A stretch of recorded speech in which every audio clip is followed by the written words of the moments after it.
The Sermon on the Mount series by Bible Project, Part 1.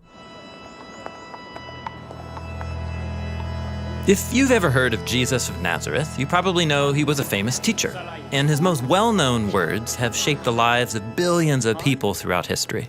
Love your neighbor as yourself. Do to others what you would have them do to you. Now, those sayings come from a collection of Jesus' teaching that's sometimes called the Sermon on the Mount. It's only 3 chapters long, but its ideas and images have endured throughout time. You are the salt of the earth. You can't serve both God and money. Take the plank out of your eye before you take the speck out of another's. In the sermon are some really challenging teachings. If anyone strikes you on the cheek, turn and offer him the other cheek. Love your enemy and bless those who persecute you. And there are also some really puzzling teachings. If your hand causes you to sin, cut it off? But the Sermon on the Mount is not a random collection of Jesus' teachings. They've been organized in a beautiful way so that it's easier to remember and meditate on. There are 3 main parts of the sermon, the middle of which has 3 parts, and then each of those middle parts themselves have 3 parts. Wow, the sermon has been carefully designed. Yes, and right at the center of the center is the famous prayer that Jesus taught his followers. Our Father in heaven, may your name be treated as holy. May your kingdom come. May your will be done on earth as it is in heaven. Well, what does that mean for God's kingdom to come on earth? Well, we have to remember that Jesus was Jewish, and he grew up meditating on the Hebrew Bible, the sacred scriptures of Israel, and they told the story of God and all humanity. How God created a well-ordered world and appointed humans to rule it on his behalf. And when humans rule with God's wisdom and love, and when justice and peace prevail, and there's enough for everyone, that is God's kingdom and God's will being done here on earth as it is in heaven.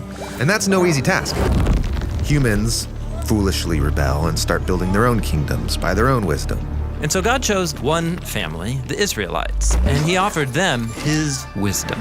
It was called the Torah, which in Hebrew means the teaching.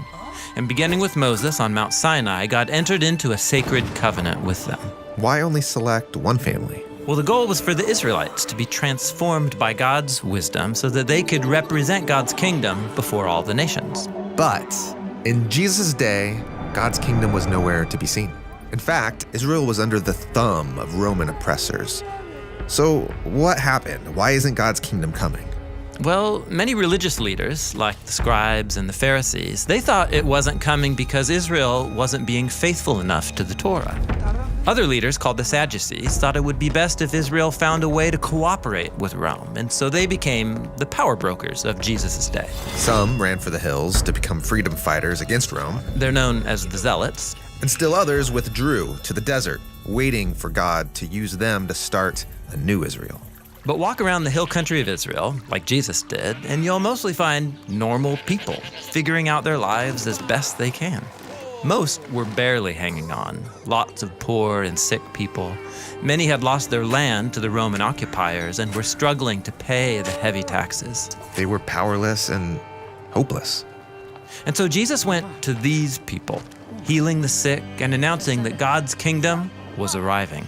People gathered from all over to hear his teachings, and one day, Jesus went up to a tall hill and said the arrival of God's kingdom was starting here and now with them. You mean with the powerless, the weak, the nobodies? God's kingdom begins here?